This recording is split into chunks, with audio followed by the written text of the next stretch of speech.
I said on Monday, with a video about the third-party feats, that I sort of struggle with rogue builds, and I do stand by that.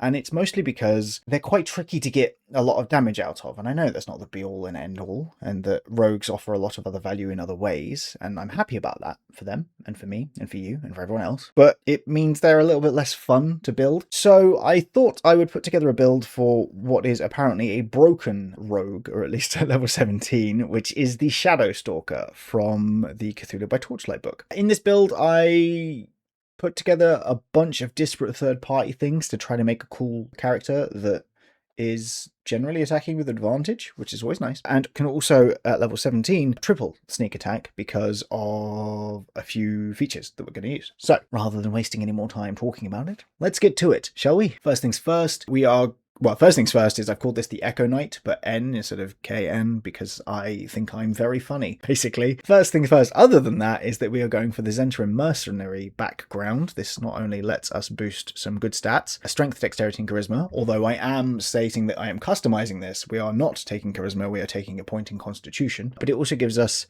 the Zentrum Ruffian feat, which allows us to double roll our opportunity attack damage and choose our favorite, as well as potentially giving ourselves advantage on initiative rolls by expending a heroic inspiration roll, but it gives us access to a really good feat later on as well. In terms of our species, I've gone for that one. Deep fish monsters from Exploring Eberron. They have a 30-foot speed, they have 120 feet of dark vision, which is amazing. They have a swimming speed as well. But the main reason I've gone for them is because as a bonus action, you can enter a blood frenzy for a minute. During this time, you have advantage on all attack rolls against any creature that doesn't have all of its hit points, which is going to be most of them, most of the time. So this is pretty much permanent advantage, and you can use this a number of times equal to your proficiency bonus, which is a lot by the end of the game. So this is very, very good. It also gives you natural armor, so you have an AC of 12 plus your dex mod if you're not wearing armor, and you do need to every so often go underwater or you'll suffocate. But, you know, carry a cup of water with you or something, you'll be fine. Stat-wise, we're starting off with an 8 in strength, 17 in dex, 16 in con, 10 in intelligence, 8 in wisdom, and 14 on charisma. I like putting some charisma on our rogues if you don't need intelligence specifically. Let's go over all of this. I was considering making this a dart and whip build, but have gone with different things instead. I decided to go with the classic scimitar and short sword as our weapon masteries, just because. Although because we don't need Vex as such, it actually might be better to go for a different light-handed weapon. I'm just making it more applicable in case you don't want to go for it. It feels like how my son says penguin at the moment. My son is 3, and instead of penguin, he says poingin, which is adorable, and he'll stop saying it at some point, and I'll be sad. But that is a glimpse into parenting you probably don't need. Anyway, with the attack and the nick attack, which isn't adding our bonus to it because we don't have any of the required things for that, and sneak attack, we're doing 12.5 damage at level 1, which is respectable but not amazing. Level 2, we get cunning action, which makes us a lot more versatile with our bonus action, which is always handy. Doesn't change our damage in the slightest though, so it's still at 12.5. Level 3, we get a boost to our sneak attack. We get those every other level. I considered a bunch of different subclasses for this like full class, single class rogue build. I really wanted to build the Spider-Man, the Arachnid Stalker, I think it's called, from Valda's Spire of Secrets. It lets you change your normal sneak attack damage die for a d8 poison damage instead. I was also considering the Wax Rogue from Obajima because I really like the flavour of that too. I ended up settling on the Shadow Stalker just to see how much of an impact the level 17 feature has, really. It's an interesting one thematically, and it fits the really edgy thing that a lot of rogues like to go for. So let's go over what you get anyway. Outside of steady aim, which lets you get advantage on an attack if you don't move, which again, we don't really need, you also get shadowy reflection. I could do this in like a Batman voice, but I think I'd trash my throat. As a magic action, you can yeet your shadow away. I'll read it properly, sorry. As a magic action, you expel your shadow from your side and command its actions. It appears in an unoccupied space within 5 feet of you and is your size. The shadowy reflection can manipulate an object, open an unlocked door or container, stow or retrieve an unintended item, or pour out a vial.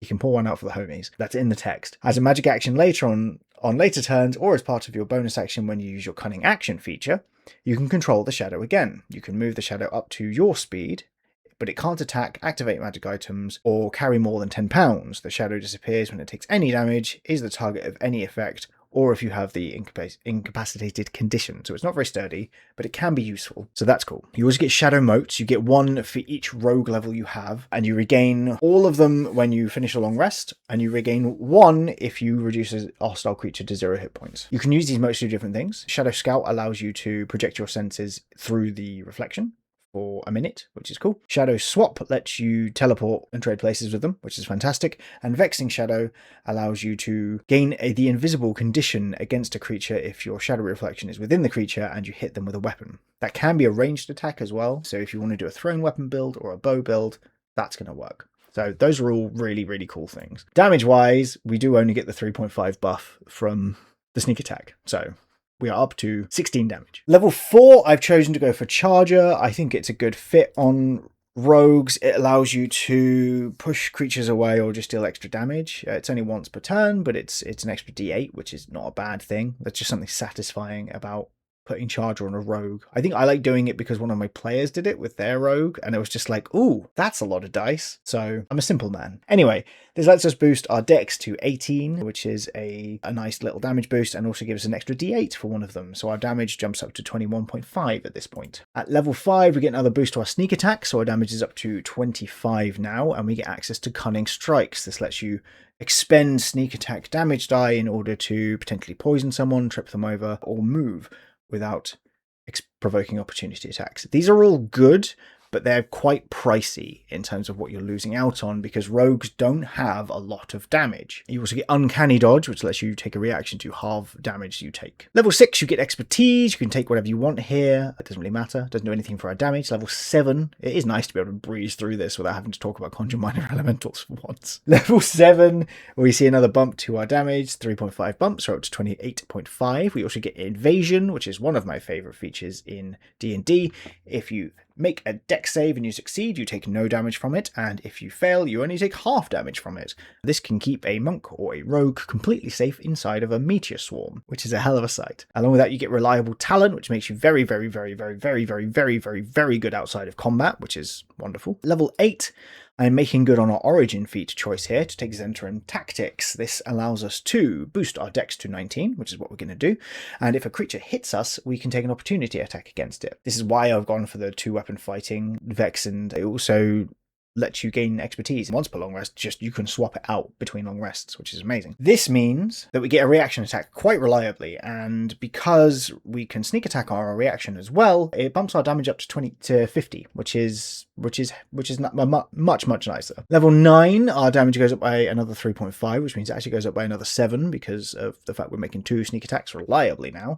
It also gives us Shadowed Succor, which allows us to, when you use your Uncanny Dodge feature, you can reduce the attack's damage to 0, completely and utterly reduce it, but you can only do that once per long rest. Still, a once per long rest, no, you didn't hit me, is still pretty good. Rogues get a feat at level 10, which is something I regularly forget, and I do not know why monks, maybe not monks, but barbarians don't also get an extra feat. I don't understand. But hey, anyway, we're taking Focused Critical to up our critical chance because we're attacking with advantage, and crits are a very big deal for rogues, so being able to do that more is good.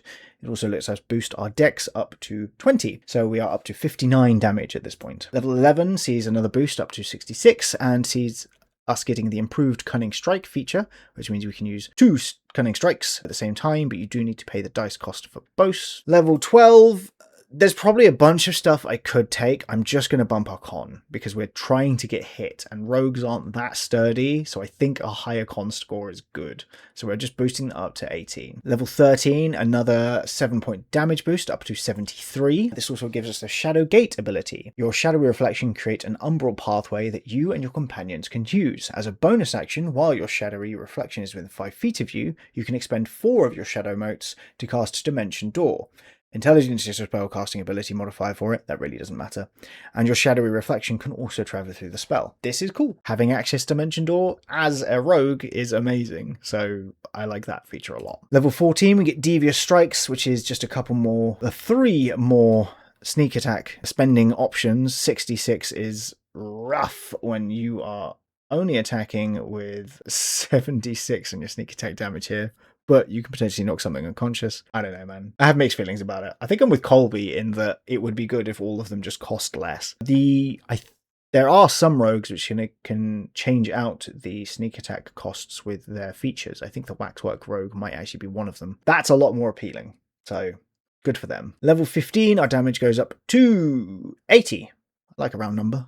Also gives us proficiency in both wisdom and charisma saves, which is handy. Level 16, I'm just bumping our con to 20, because, again, health, good. Level 17 is where the broken feature comes in. This sees us obviously getting up to 96 as our sneak attack damage, but it also allows us to use the True Shadow ability. Your shadowy reflection gains the ability to become a deadly clone of you. As a bonus action, your shadowy reflection transforms into an exact duplicate of you. For 1 hour, which is a lot of time, so good work. The shadow becomes substantial, and you can have it take the attack, hide, or utilize action by controlling it with your shadowy reflection feature. Its attack action uses your game statistics, including class features, feats, and weapons, and it vanishes when reduced to 0 hit points. When you make an attack roll against a creature within 5 feet of the duplicate, the attack roll has advantage. And once you use this feature, you can't do so again until you finish a long rest. Because this gets all of the stuff that you have, it also hits pretty hard, and this means that our damage actually jumps up to 127 at this point, which is